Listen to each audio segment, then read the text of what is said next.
Hello and welcome back to the Misawa Institute.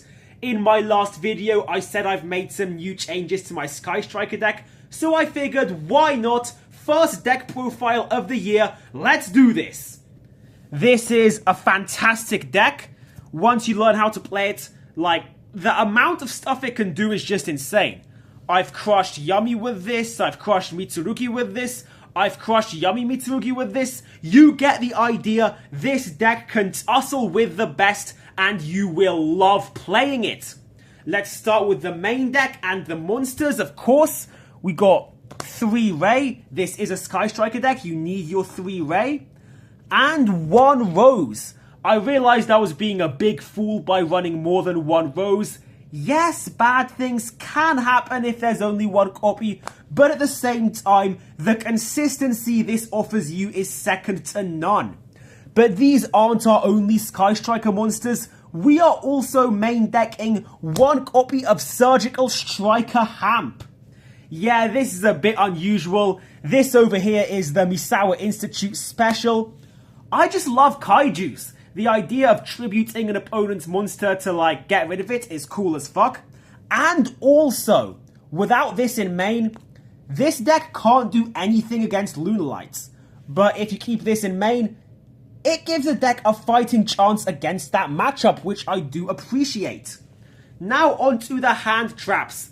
Or I should be really saying hand trap, because it's just 3 copies of Fuelos. Like I said in the title of the video, this is a board breakers deck. We love our destructive spells. So we're skimping on the hand traps to run more of those. And Fuelos is really the only one you need main deck for this variant, because, well, it draws stuff for you. And it's gonna let you draw into your board breakers. That's it for our monsters. Not too many of them, which I can't say the same for what's up next. Our spell cards. Let's start with the names first, obviously. 3 Sky Striker Mobilize Engage, Pot of Greed but cooler. 3 Sky Striker Mobilize Linkage, because, well, we love our OTKs. 3 Widow Anchor, Imperm but cooler. And 1 Lemnis Gate, the card that always comes in clutch. In the grind games, it can shuffle back your entire resource pool. It is just fantastic. And I'm only running 1 of it because, well, I tried running 2 and it just draw it when I don't need it. But with only 1, you can rest assured that you will search it when you need it and play it when the time is right. 1 Shark Cannon because, well, a lot of stuff needs to be banished. Gotta banish those Murakumos, banish those Arthalians. 1 Hornet Drones, aka Sky Striker Race 0 in a bottle. 1 multi-roll for the grind games. And 1 Afterburners for that extra destruction. That's it for our Sky Striker spells. But what's up next is basically an honorary Sky Striker spell. Radiant Typhoon Vision, aka Pot of Greed but Cooler, the sequel. And in addition to drawing 2 and discarding 1 quick play, it also searches and recycles an MST, so we are playing 1 MST. Like I said, we love our board breakers. Speaking of which, 2 Raigeki, 2 Lightning Storm, 1 Feather Duster, 2 Droplet, 3 Thrust, 1 Talent. This plus a Ray in your hand is just GG's unless your opponent has crazy disruptions. Speaking of which, Called by the Grave, I will never make a deck list that doesn't have this card. It's just too useful.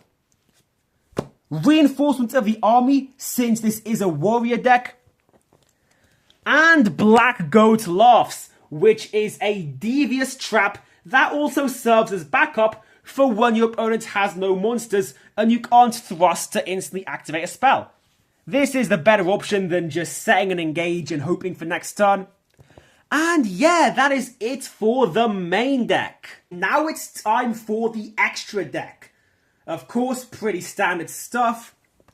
2 copies of Zero, 3 Kagari, 2 Hayate, 2 Shizuku, 1 Kaina, and 1 Zeke.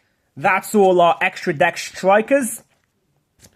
Some other link monsters we're running is 1 copy of Access Code Talker. You don't get this one out every matchup, but against link players, you can just use Widow Anchor to steal their stuff and then link it off for Access Code Talker. And we have a lot of different attribute link monsters. So yeah, once this gets out, if you play your cards right, pun intended, it is like GG's. And we got some other Widow Anchor targets in Nightmare Cerberus and Nightmare Phoenix. Very generic requirements. I'll probably swap one of these out for Camellia once she hits the TCG, but for now it's just these two. And the only extra deck card that isn't a link monster, Typhon. This guy comes in clutch, and you can still do a lot in your turn when you summon him by just putting him in the extra monster zone, and then still wreaking havoc with all your spells. Finally, it is time for the side. 3 Lancia, I Hate Malice, end of story. 3 Droll and Lookbird, which comes in clutch against Vanquish Soul, K9 and Mitsurugi. And 2 Ash Blossoms for that Draco Tail matchup where those trap cards just get them too much value. As you can see, the side deck is shaping up to be like an alternate going first strategy. Because when you know they're going to make you go first, all those board breakers suddenly aren't looking too hot, so you can replace them with these guys and still kick some butt out there. And speaking of going first cards, we have the Dimensional Fissure, which crushes a lot of decks and admittedly does hurt you a bit, but it'll hurt the opponent a lot more than it will hurt you, because we're mainly running spells. If your opponent's mainly running monsters, especially monsters with graveyard effects, yeah, they're not going to be having a fun time. And in addition to our going first shenanigans, we have some more board breakers in Dark Ruler No More. At all the times when the Forbidden Droplet just takes up too much resources, it's great to be able to switch to a Dark Ruler. Same for those matchups where Raigeki isn't going to be doing much. Just swap it again, Dark Ruler. And some more board breakers in our 3rd and final copy of Forbidden Droplet. Once again, for the going first matchups, it's good to be able to have some stuff that actually works going first. And our last card of the profile is Sky Striker Maneuver Jamming Waves. It's a nice alternate to Afterburners in matchups like Draco Tail and Apophis, where it's mainly set cards, and also against Enneacraft, because Afterburners, if I get the card out, targets a face-up monster, so it's not going to do squat against all those like face-down pyramids.